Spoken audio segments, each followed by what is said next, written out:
राधे राधे। प्रणाम सभी को। वसुदेव सुतं देवं कंसचाणूरमर्दनं देवकी परमानंदं कृष्णं वंदे जगद्गुरुं। श्री कृष्णं वंदे जगद्गुरुं। पिछले वीडियो में अध्याय 13 पूर्ण हो गया था। अब आज 14वां अध्याय शुरू करेंगे। ओम श्री परमात्मने नमः। अथ चतुर्दशो अध्याय अवतरणिका। श्री भगवान ने 13वें अध्याय के अंत में कहा है कि ज्ञान चक्षु से क्षेत्र और क्षेत्रज्ञ के भेद को देखने वाला परमात्मा को प्राप्त हो जाता है। अब प्रश्न होता है कि वह ज्ञान क्या है और उसकी क्या महिमा है तथा उस ज्ञान की प्राप्ति का सरल उपाय क्या है। इसका वर्णन करने के लिए भगवान 14वें अध्याय का विषय आरंभ करते हैं। बंधन दो से होता है, प्रकृति से और प्रकृति के कार्य गुणों से। प्रकृति के बंधन से छूटने के लिए भगवान ने 13वें अध्याय का विषय बता दिया। अब प्रकृति के कार्य गुणों के बंधन से छूटने के लिए भगवान 14वां अध्याय का विषय आरंभ करते हुए पहले 2 श्लोकों में ज्ञान की महिमा का वर्णन करते हैं। श्री भगवान उवाच परं भूय प्रवक्ष्यामि ज्ञानानां ज्ञानमुत्तमम् यज्ञात्वा मुनयः सर्वे परां सिद्धिमितो गताः। श्री भगवान बोले, संपूर्ण ज्ञानों में उत्तम और श्रेष्ठ ज्ञान को मैं फिर कहूँगा, जिसको जानकर सबके सब मुनि लोग इस संसार से मुक्त होकर परम सिद्धि को प्राप्त हो गए हैं। व्याख्या। परं भूय प्रवक्ष्यामि ज्ञानानां ज्ञानमुत्तमम्। 13वें अध्याय के 18वें, 23वें और 34वें श्लोक में भगवान ने क्षेत्र क्षेत्रज्ञ का प्रकृति पुरुष का जो ज्ञान बताया था, उसी ज्ञान को फिर बताने के लिए भगवान भूयः प्रवक्ष्यामि पदों से प्रतिज्ञा करते हैं। लौकिक और पारलौकिक जितने भी ज्ञान हैं, अर्थात जितनी भी विद्याओं, कलाओं, भाषाओं, लिपियों आदि का ज्ञान है, उन सब में प्रकृति पुरुष का भेद बताने वाला, प्रकृति से अतीत करने वाला, परमात्मा की प्राप्ति कराने वाला यह ज्ञान श्रेष्ठ है, सर्वोत्कृष्ट है। इसके समान दूसरा कोई ज्ञान है ही नहीं, हो सकता ही नहीं और होना संभव भी नहीं। कारण कि दूसरे सभी ज्ञान संसार में फंसाने वाले हैं, बंधन में डालने वाले हैं। यद्यपि उत्तम और पर इन दोनों शब्दों का एक ही अर्थ होता है, तथापि जहाँ एक अर्थ के 2 शब्द एक साथ आ जाते हैं, वहाँ उनके 2 अर्थ होते हैं। अतः यहाँ उत्तम शब्द का अर्थ है कि यह ज्ञान प्रकृति और उसके कार्य संसार शरीर से संबंध विच्छेद कराने वाला होने से श्रेष्ठ है, और पर शब्द का अर्थ है कि यह ज्ञान परमात्मा की प्राप्ति कराने वाला होने से सर्वोत्कृष्ट है। यज्ञात्वा मुनयः सर्वे परां सिद्धिमितो गताः।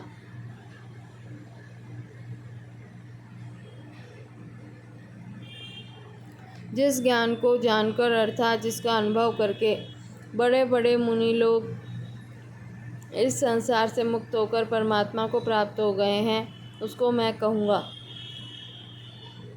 उस ज्ञान को प्राप्त करने पर कोई मुक्त हो और कोई मुक्त न हो, ऐसा होता ही नहीं। प्रत्युत इस ज्ञान को प्राप्त करने वाले सबके सब मुनि लोग मुक्त हो जाते हैं, संसार के बंधन से, संसार की परवशता से छूट जाते हैं और परमात्मा को प्राप्त हो जाते हैं। तत्व का मनन करने वाले जिस मनुष्य का शरीर के साथ अपनापन नहीं रहा, वह मुनि कहलाता है। पराम सिद्धि कहने का तात्पर्य है कि सांसारिक कार्यों की जितनी सिद्धियां हैं अथवा योग साधन से होने वाली अणिमा, महिमा, गरिमा आदि जितनी सिद्धियां हैं, वे सभी वास्तव में असिद्धियां ही हैं। कारण कि वे सभी जन्म मरण देने वाली, बंधन में डालने वाली, परमात्मा प्राप्ति में बाधा डालने वाली हैं। परंतु परमात्मा प्राप्ति का रूप जो सिद्धि है, वह सर्वोत्कृष्ट है, क्योंकि उसको प्राप्त होने पर मनुष्य जन्म मरण से छूट जाता है। परिशिष्ट भाव। यह 14वां अध्याय 13वें अध्याय का ही परिशिष्ट है। क्षेत्र क्षेत्रज्ञ के विभाग का ज्ञान संपूर्ण लौकिक पारलौकिक ज्ञानों से उत्तम तथा सर्वोत्कृष्ट है। यह ज्ञान परमात्मा तत्व की प्राप्ति का रामबाण उपाय है। इसलिए इस ज्ञान को प्राप्त करने वाले सबके सब साधक परमात्मा तत्व को प्राप्त हो जाते अर्थात मुक्त हो जाते हैं। ज्ञानानाम ज्ञानम उत्तमम पदों का तात्पर्य है सात्विक, राजस और तामस ज्ञान से तथा लौकिक पारलौकिक ज्ञान से भी उत्तम आखिरी ज्ञान। इस ज्ञान के सिवाय दूसरा कोई ज्ञान परम सिद्धि प्राप्त नहीं करा सकता।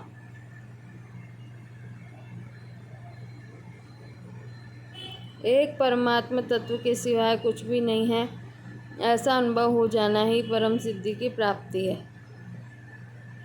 तात्पर्य है कि परम सिद्धि प्राप्त होने पर क्रिया तथा पदार्थ का अत्यंत अभाव हो जाता है और एक चिन्मय सत्ता के सिवाय कोई जड़ वस्तु रहती ही नहीं, जो कि वास्तव में है। इदं ज्ञानम उपाश्रित्य मम साधर्मम् आगताः सर्गेऽपि नोपजायन्ते प्रलये न व्यथन्ति च। इस ज्ञान का आश्रय लेकर जो मनुष्य मेरी सधर्मता को प्राप्त हो गए हैं, वे महासर्ग में भी पैदा नहीं होते और महाप्रलय में भी व्यथित नहीं होते। व्याख्या। इदं ज्ञानम उपाश्रित्य पूर्व श्लोक में भगवान ने उत्तम और पर इन दो विशेषताओं से जिन ज्ञान की महिमा कही थी, उस ज्ञान का अनुभव करना ही उसका आश्रय लेना है। उस ज्ञान का अनुभव होने से मनुष्य के संपूर्ण संशय मिट जाते हैं और वह ज्ञान स्वरूप हो जाता है।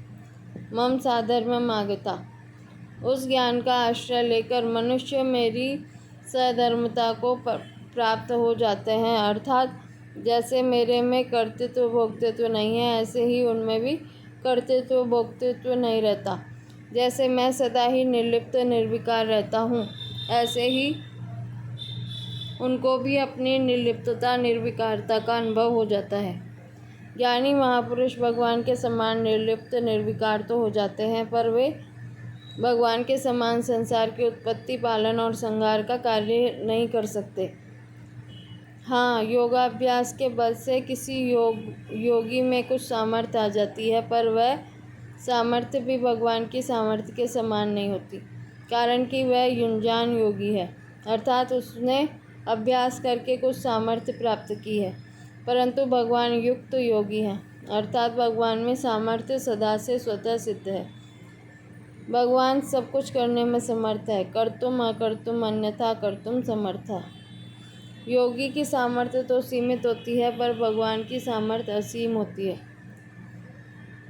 सर्गेऽपि नोपजायन्ते, यहाँ अपि पद से यह मालूम होता है कि वे ज्ञानी महापुरुष महासर्ग के आरंभ में भी उत्पन्न नहीं होते। महासर्ग के आदि में 14 लोकों की तथा उन लोकों के अधिकारियों की उत्पत्ति होती है, पर वे महापुरुष उत्पन्न नहीं होते,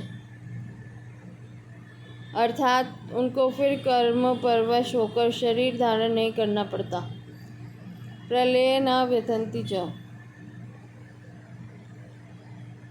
महाप्रलय में संवर्तक अग्नि से चर अचर सभी प्राणी भस्म हो जाते हैं।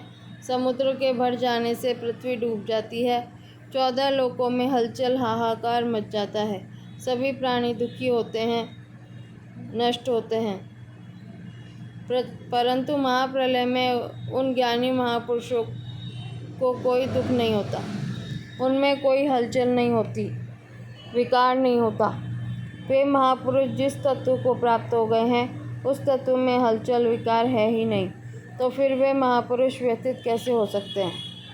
नहीं हो सकते। महासर्ग में भी उत्पन्न न होने और महाप्रलय में भी व्यथित न होने का तात्पर्य यह है कि ज्ञानी महापुरुष का प्रकृति और प्रकृतिजन्य गुणों से सर्वथा संबंध विच्छेद हो जाता है। इसलिए प्रकृति का संबंध रहने से जो जन्म मरण होता है, दुख होता है, हलचल होती है, प्रकृति के संबंध से रहित महापुरुष में वह जन्म मरण दुख आदि नहीं होते। परिशिष्ट भाव, कारण शरीर के संबंध से निर्विकल्प स्थिति होती है और कारण शरीर से संबंध विच्छेद होने पर स्वयं में निर्विकल्प बोध होता है। निर्विकल्प स्थिति तो सविकल्प में बदल जाती है, पर निर्विकल्प बोध सविकल्प में नहीं बदलता। तात्पर्य है कि निर्विकल्प स्थिति में परिवर्तन होता है, पर निर्विकल्प बोध में कभी परिवर्तन नहीं होता। वह सदा ज्यों का त्यों रहता है। इस बात को यहाँ सर्गेऽपि नोपजायन्ते प्रलये न व्यथन्ति च पदों से कहा गया है। महासर्ग और महाप्रलय प्रकृति में होते हैं। प्रकृति से अतीत तत्व की प्राप्ति होने पर महासर्ग और महाप्रलय का कोई असर नहीं पड़ता, क्योंकि प्रकृति से संबंध ही नहीं रहता। प्रकृति से संबंध न रहने को आत्यंतिक प्रलय भी कहा गया है। तात्पर्य है कि प्रकृति के कार्य शरीर को पकड़ने से मनुष्य परतंत्र हो जाता है, जन्म मरण में पड़ जाता है, परंतु प्रकृति के कार्य से संबंध विच्छेद करने पर वह स्वतंत्र हो जाता है, निरपेक्ष जीवन हो जाता है, जन्म मरण से सदा के लिए छूट जाता है। मम साधर्म्यमागता पदों का तात्पर्य है कि जैसे परमात्मा सच्चित आनंद स्वरूप है, ऐसे ही उनको प्राप्त होने वाले ज्ञानी महापुरुष भी सच्चित आनंद स्वरूप हो जाते हैं। जो भगवान की सधर्मता को प्राप्त हो जाते हैं, वे तो महासर्ग में भी पैदा नहीं होते, परंतु जो प्राणी महासर्ग में पैदा होते हैं, उनके उत्पन्न होने की क्या प्रक्रिया है, इसको आगे के श्लोक में बताते हैं। मम योनिर्महद् ब्रह्म तस्मिन् गर्भं ददाम्यहं संभवः सर्वभूतानां ततो भवति भारत। हे भरतवंशोद्भव अर्जुन, मेरी मूल प्रकृति तो उत्पत्ति स्थान है और मैं उसमें जीव रूप गर्भ का स्थापन करता हूँ। उससे संपूर्ण प्राणियों की उत्पत्ति होती है। व्याख्या। मम योनिर्महद् ब्रह्म, यहाँ मूल प्रकृति को महद् ब्रह्म नाम से कहा गया है। इसके कई कारण हो सकते हैं, जैसे पहला, परमात्मा छोटेपन और बड़ेपन से रहित हैं, अतः वे सूक्ष्म से सूक्ष्म भी हैं और महान से महान भी हैं। अणोरणीयान महतो महीयान। परंतु संसार की दृष्टि से सबसे बड़ी चीज़ मूल प्रकृति ही है, अर्थात संसार में सबसे बड़ा व्यापक तत्व मूल प्रकृति ही है। परमात्मा के सिवाय संसार में इससे बढ़कर कोई व्यापक तत्व नहीं है, इसलिए इस मूल प्रकृति को यहाँ महत् ब्रह्म कहा गया है। दूसरा, महत् तत्व अर्थात समष्टि बुद्धि और ब्रह्म परमात्मा के बीच में होने से मूल प्रकृति को महत् ब्रह्म कहा गया है। तीसरा, पीछे के दूसरे श्लोक में सर्गेऽपि नोपजायन्ते प्रलये न व्यथन्ति च पदों में आए सर्ग और प्रलय शब्दों का अर्थ क्रमशः ब्रह्मा का दिन और ब्रह्मा की रात माना जा सकता है, अतः उनका अर्थ महासर्ग ब्रह्मा का प्रकट होना और महाप्रलय ब्रह्मा का लीन होना सिद्ध करने के लिए यहाँ महद् ब्रह्म शब्द दिया है।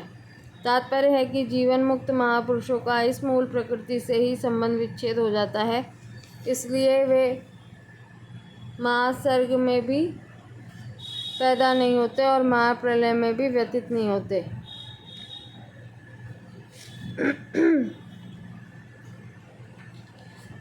सबका उत्पत्ति स्थान होने से इस मूल प्रकृति को योनि कहा गया है। इसी मूल प्रकृति से अनंत ब्रह्मांड पैदा होता है और इसी में लीन हो जाता है। इस मूल प्रकृति से ही सांसारिक अनंत शक्तियाँ पैदा होती है। इस मूल प्रकृति के लिए मम पद का प्रयोग करके भगवान कहते हैं कि यह प्रकृति मेरी है, अतः इस पर आधिपत्य भी मेरा है। मेरी इच्छा के बिना यह प्रकृति अपनी तरफ से कुछ भी नहीं कर सकती। यह जो कुछ भी करती है वह सब मेरी अध्यक्षता में ही करती है। मैं मूल प्रकृति से भी श्रेष्ठ साक्षात परब्रह्म परमात्मा हूँ। इसको बताने के लिए भगवान ने मम महद् ब्रह्म पदों का प्रयोग किया है। महद् ब्रह्म से भी श्रेष्ठ परब्रह्म परमात्मा का अंश होते हुए भी जीव परमात्मा से विमुख होकर प्रकृति के साथ संबंध जोड़ लेता है। इतना ही नहीं, वह प्रकृति के कार्य तीनों गुणों से संबंध जोड़ लेता है और उससे भी नीचे गिरकर गुणों के भी कार्य शरीर आदि से संबंध जोड़ लेता है और बन जाता है। अतः भगवान मम महद् ब्रह्म पदों से कहते हैं कि जीव का संबंध वास्तव में मूल प्रकृति से भी श्रेष्ठ मुझ परमात्मा के साथ है। मम एव अंश, इसलिए प्रकृति के साथ संबंध मानकर उसको अपना पतन नहीं करना चाहिए। तस्मिन् गर्भं ददाम्यहम्। यहाँ गर्भम पद कर्म संस्कारों सहित जीव समुदाय का वाचक है। भगवान कोई नया गर्भ स्थापन नहीं करते। अनादिकाल से जो जीव जन्म मरण के प्रभाव में पड़े हुए हैं, वे महाप्रलय के समय अपने अपने कर्म संस्कारों सहित प्रकृति में लीन हो जाते हैं। प्रकृति में लीन हुए जीवों के कर्म जब परिपक्व होकर फल देने के लिए उन्मुख हो जाते हैं, तब महासर्ग के आदि में भगवान उन जीवों का प्रकृति के साथ पुनः विशेष संबंध स्थापित करा देते हैं। यही भगवान के द्वारा जीव समुदाय रूप गर्भ को प्रकृति रूप योनि में स्थापन करना है। संभव सर्वभूतानां ततो भवति भारत। भगवान के द्वारा प्रकृति में गर्भ स्थापन करने के बाद संपूर्ण प्राणियों की उत्पत्ति होती है, अर्थात वे प्राणी सूक्ष्म और स्थूल शरीर धारण करके पुनर्जन्म प्राप्त करते हैं। महासर्ग के आदि में प्राणियों का यह उत्पन्न होना ही भगवान का विसर्ग है, आदि कर्म है। जीव जब तक मुक्त नहीं होता तब तक प्रकृति के अंश कारण शरीर से उसका संबंध बना रहता है और वह महाप्रलय में कारण शरीर सहित ही प्रकृति में लीन होता है। परिशिष्ट भाव। भगवान के कथन का तात्पर्य है कि जन्म मरण में पड़ा हुआ होने पर भी जीव मेरा ही अंश है।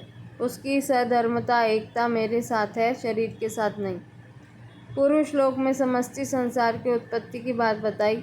अब आगे के श्लोक में व्यष्टि शरीरों की उत्पत्ति का वर्णन करते हैं। सर्वयोनिषु कौन्तेय मूर्तयः सम्भवन्ति या तासां ब्रह्ममहद्योनिरहं बीजप्रदपिता। हे कुंती नंदन, संपूर्ण योनियों में प्राणियों के जितने शरीर पैदा होते हैं, उन सबको मूल प्रकृति तो माता है और मैं बीज स्थापन करने वाला पिता हूँ। व्याख्या। सर्वयोनिषु कौन्तेय मूर्तयः सम्भवन्ति या। जरायुज, जेर के साथ पैदा होने वाले मनुष्य, पशु आदि। अंडज, अंडे से उत्पन्न होने वाले पक्षी, सर्प आदि। स्वेदज, पसीने से उत्पन्न होने वाले जूं, लीक आदि। और उद्भिज, पृथ्वी को फोड़कर उत्पन्न होने वाले वृक्ष, लता आदि। संपूर्ण प्राणियों की उत्पत्ति ये चार खानी अर्थात स्थान हैं। इन चारों में से एक एक स्थान में लाखों योनियां पैदा होती हैं। उन लाखों योनियों में से एक एक योनि में भी जो प्राणी पैदा होते हैं, उन सबकी आकृति अलग अलग होती है। एक योनि में एक जाति में पैदा होने वाले प्राणियों की आकृति में भी स्थूल या सूक्ष्म भेद रहता है, अर्थात एक समान आकृति किसी की भी नहीं मिलती। जैसे एक मनुष्य योनि में अरबों वर्षों से अरबों शरीर पैदा होते चले आए हैं, पर आज तक किसी भी मनुष्य की आकृति परस्पर नहीं मिलती। इस विषय में किसी कवि ने कहा है,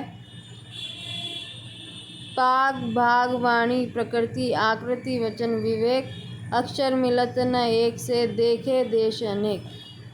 अर्थात पगड़ी, भाग्य, वाणी, स्वभाव, आकृति, शब्द, विचार शक्ति और लिखने के अक्षर, ये सभी दो मनुष्यों के भी एक समान नहीं मिलते।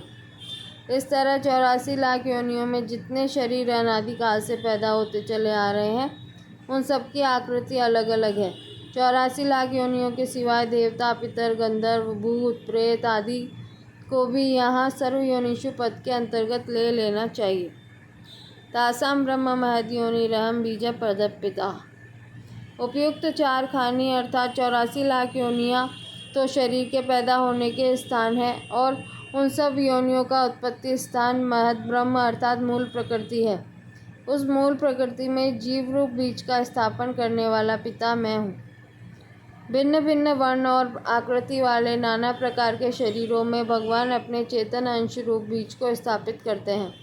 इससे सिद्ध होता है कि प्रत्येक प्राणी में स्थित परमात्मा का अंश शरीरों की भिन्नता से ही भिन्न भिन्न प्रतीत होता है। वास्तव में संपूर्ण प्राणियों में एक ही परमात्मा विद्यमान है। इस बात को एक दृष्टांत से समझाया जा सकता है।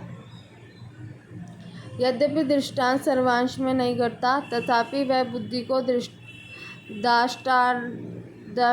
के नज़दीक ले जाने में सहायक होगा। कपड़ा और पृथ्वी दोनों में एक ही तत्व की प्रधानता है।